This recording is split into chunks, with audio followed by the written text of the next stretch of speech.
Bonjour à tous et bienvenue dans Ecorex. Nous reparlons du coronavirus et de ses impacts sur la construction des infrastructures des projets pétroliers, le respect du délai du First Oil, ses conséquences sur le licensing round de Petrosen et sur les autres investissements attendus. Entre autres sujets ce matin dans Ecorex, c'est tout de suite. L'entretien dans Ecorex. Biram Diouf, bonjour. Bonjour Abdou Diouf. Vous êtes ingénieur géophysicien, diplômé en gestion des entreprises. Vous avez fait 15 ans à Petrosen comme chargé des opérations et des négociations des conventions et contrats pétroliers. Vous avez également été directeur général de MIFERSO, les mines de fer du Sénégal oriental, pendant 10 ans. Biram Diouf, quelles peuvent être les conséquences de la pandémie du coronavirus sur les projets pétroliers en cours de développement au Sénégal? Alors, malheureusement, les conséquences peuvent être assez négatives pour le Sénégal, en ce sens que aujourd'hui, avec la pandémie qui pratiquement touche l'ensemble du globe terrestre, nous avons une situation qui pratiquement de léthargie de l'économie mondiale, qui va se traduire par une récession de la consommation, donc de la demande, et en particulier de la demande en produits pétroliers, parce que vous savez, en produits pétroliers et produits énergétiques, pétrole et gaz, qui constituent pratiquement l'essence, le moteur de l'économie mondiale. À cet effet, cette récession de la demande, cette diminution de la demande sur l'ensemble des économies de la planète, combinée à une situation de conflit entre l'URSS et l'Arabie Saoudite, les deux pratiquement principaux exportateurs de pétrole et de gaz de la planète, a pour conséquence une réduction drastique du prix du pétrole qui a chuté il y a 2 jours de cela à $24 le baril de Brent.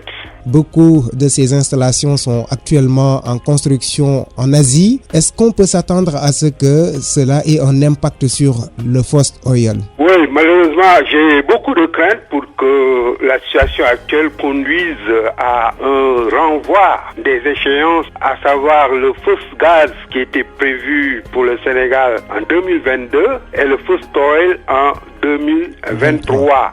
Et en ce sens, d'abord, que dans un environnement pareil, caractérisé par une réduction drastique du prix du baril de pétrole, il y a une réduction du budget des compagnies, donc des revenus des compagnies pétrolières, donc de leur budget, aussi bien d'exploration que de développement. Combiné à cela, la difficulté à pouvoir mobiliser des fonds au niveau des banques, dans la mesure où les prévisions de revenus sont problématiques à cause de la pandémie, les compagnies auront beaucoup plus de difficultés à mobiliser des fonds consacrés à ces investissements de développement qui sont des investissements très lourds, aussi bien pour le gaz que pour notre pétrole. Alors, pour ce qui est la construction du FLNG prévu pour GTA, pour GTA, oui. Nous avons heureusement eu la chance que la décision d'investissement a eu lieu vers la fin de 2018. Il y a eu le FAID, la décision d'investissement pour GTA. Oui. Ça signifie qu'il y a une approbation des financements et des emprunts contractés par les compagnies qui vont développer le champ de gaz de GTA, à savoir BP et Cosmos. Les activités sont en cours, donc il n'y aura pas d'impact majeur sur la poursuite des opérations de GTA. Oui, sur la poursuite des opérations peut-être sans doute, mais la construction quand même des infrastructures, c'est un maillon essentiel. Si ces infrastructures-là sont construites en Asie, avec le coronavirus, il y a forcément un impact sur les délais de livraison de ces infrastructures, n'est-ce pas? Oui, ça peut intervenir effectivement avec le profil que prend la pandémie.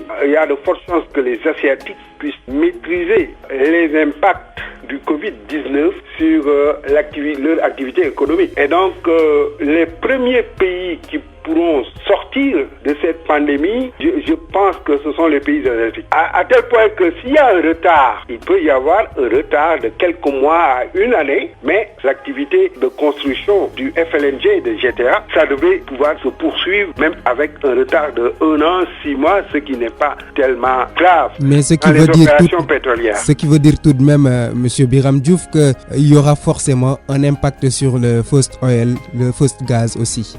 Oui, il y aura un retard, mais ça aura lieu, Inch'Allah. Il y aura un retard. Alors, mais le First Oil peut... Parce que, souvenez-vous, les gens ont toujours parlé, Petrosen en particulier, et les autorités sénégalaises, ont parlé de 2002-2023, tout en pensant évidemment à SNE, le pétrole de Sangomar. Oui. Bon, mais maintenant, si la première phase de GTA peut en tout cas se poursuivre, même avec un retard, le véritable problème se situe au niveau du développement du champ de Sangomar. Parce que il est vrai que la décision d'investissement a été prise, mais le véritable problème maintenant, c'est que les compagnies qui constituent l'association avec Petrosen, Woodside, FAR, Kern, en tout cas, il est annoncé qu'il y a une compagnie qui aura des difficultés à mobiliser les financements, à mobiliser une dette, cette difficulté à mobiliser des emprunts compte tenu d'un projet qui sera remis en question du point de vue de sa rentabilité, parce qu'il y aura un impact surtout. Tout ce que craignent les investisseurs et ceux qui vont les financer, c'est la rentabilité du projet. Mais dites-moi, du côté de Petrosen, on sait que le licensing round du Sénégal qui concerne les 10 blocs offshore a été lancé, le licensing round depuis novembre, et qui devait se poursuivre jusqu'en juin. Il peut y avoir également d'impact sur ce licensing round-là. Est-ce que les sociétés vont pouvoir prendre des engagements tout en sachant que l'avenir de ce secteur-là est plus ou moins incertain? Oui, on pourra craindre pour le licensing round qui a été lancé depuis novembre 2019 et qui s'est traduit par la suite le licensing round, c'est-à-dire les appels d'offres pour les 10 blocs offshore du Sénégal qui sont en promotion, et que Petrosen et le ministère et les autorités ont présenté déjà à Africa Oil Week en Afrique du Sud, qui devait se poursuivre cette licensing round. Qui s'est poursuivi à Londres et à Houston aussi. Etc. Alors, je ne sais pas si ces activités ont pu être menées parce que ça devrait se poursuivre jusqu'en février. Alors, maintenant, on devrait observer une période de temps avant que le licensing round puisse prendre fin en juillet prochain. Oui. Avant de consulter, évaluer et sélectionner donc les offres. Alors, on devrait naturellement craindre que les sociétés pétrolières qui vont maintenant répondre à ces appels d'offres vont le faire avec plus ou moins de réticence, parce qu'aujourd'hui, tout le monde est préoccupé par cette situation et par un baril surtout de pétrole qui est très bas, qui n'encourage pas les compagnies à faire des investissements d'exploration qui sont des investissements risqués. Très lourd aussi. Lourd, oui, investissement lourd, parce que c'est des investissements lourds et surtout risqués. Voilà, alors, parce que le risque est compensé souvent par le prix du baril du pétrole. Quand le prix du baril du pétrole est élevé, les compagnies sont encouragées à prendre des risques dans les investissements d'exploration. Donc, il se pourrait qu'il y ait des compagnies, et ça, il faut qui puissent répondre à cet appel d'offres, mais il faut s'attendre à ce que ce soit les majors en particulier, mais les petites compagnies vont beaucoup hésiter parce que après avoir répondu à un appel d'offres et qu'on parvienne à réussir les négociations avec le Sénégal et Petrosen, il va falloir passer à la phase d'investissement. Déjà commence avec la recherche, les forages et tout ça. Mais cette période-ci, c'est une période qui est extrêmement difficile pour les compagnies de mobiliser des financements, en ce sens que les perspectives ne sont pas là. Les perspectives de rentabilité des investissements pétroliers risqués ne sont pas là. Il y aura en tout cas un impact forcément donc sur ce licensing round, c'est-à-dire cette procédure d'appel d'offres organisée par le ministère et Petrosen. Merci beaucoup Biram Diouf. C'est à moi de vous remercier. Je rappelle que vous êtes ingénieur géophysicien de formation, diplômé en gestion des entreprises. Vous avez passé 15 années à Petrosen. Vous avez été chargé des opérations et des négociations des conventions et contrats pétroliers. Vous avez fini votre carrière à Miferso, les mines de fer du Sénégal oriental, où vous avez été directeur général pendant 10 ans. Merci d'avoir été avec nous ce matin. Ecorex reportage. Les dernières nouvelles sur les cours du pétrole avec Mamadou Diagne. L'Organisation des pays exportateurs de pétrole et ses partenaires réunis au sein du groupe OPEP+, discutent d'un projet de réduction de la production de 10 millions de barils par jour afin de soutenir les cours, a-t-on appris vendredi. Donald Trump avait déclaré s'attendre à ce que Riyad et Moscou acceptent de réduire leur pompage de 10 à 15 millions de barils par jour, soit 10 à 15% de la production mondiale, provoquant l'envolée des cours. L'Arabie Saoudite a appelé à une réunion de l'OPEP+ dans le but de stabiliser les cours sur fond d'effondrement de la demande en raison des effets économiques de la pandémie de coronavirus. Les cours du brut se sont effondrés après la rupture le mois dernier du pacte entre Moscou et l'OPEP, amené par Riyad sur un plafonnement de la production. Ce divorce a déclenché une guerre des prix entre la Russie et l'Arabie Saoudite que Trump a jugé folle. Les deux contrats de référence sur le brut ont cependant connu leur plus forte hausse journalière jamais enregistrée après les déclarations du président américain. Le Brent de mer du Nord prenant jusqu'à près de 50% en séance. Merci beaucoup Mamadou Diagne.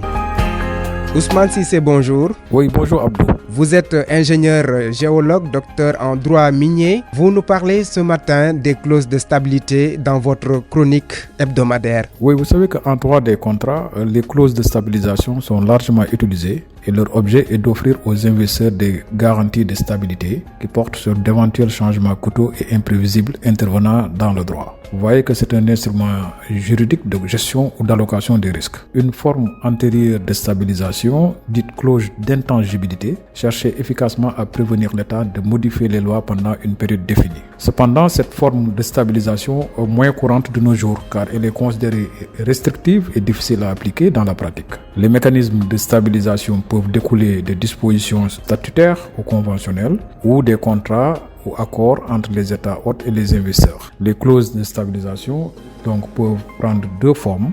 Les clauses de gel ou clauses de statu quo. Ces clauses précisent que le droit qui est en vigueur à la date de signature du contrat s'applique au projet pendant toute la durée de vie du projet, indépendamment d'éventuels changements ultérieurs intervenant dans le droit. La deuxième catégorie, c'est ce qu'on appelle les clauses d'adaptation ou clauses d'équilibre, qui n'empêchent pas l'État hôte de modifier la loi, mais prescrivent un processus de négociation visant à rétablir l'équilibre économique envisagé par les parties avant le changement de loi. Aujourd'hui, de plus en plus, les contractants tendent vers une combinaison des clauses de gel et des clauses d'adaptation, de l'appellation de clauses mixtes. Les clauses de stabilisation peuvent aussi avoir des impacts négatifs sur le pays hôte, par exemple en réduisant sa capacité à conserver une certaine souplesse face à des circonstances économiques et politiques variables. C'est pourquoi ces clauses doivent être rédigées avec précision, avec beaucoup de précautions et limitées en termes de portée et de temps, en particulier en ce qui concerne les principaux flux de revenus, comme les redevances, les impôts, les taxes et les questions environnementales. Étant entendu que l'État aussi a pris des engagements envers ses citoyens s'agissant de la protection de l'environnement et du bien-être socio-économique. Merci beaucoup Ousmane Cissé. Vous pouvez réécouter cette émission sur rfm.sn. Ecorex, c'est fini. Merci de l'avoir suivi. À samedi prochain pour un nouveau regard sur nos ressources extractives.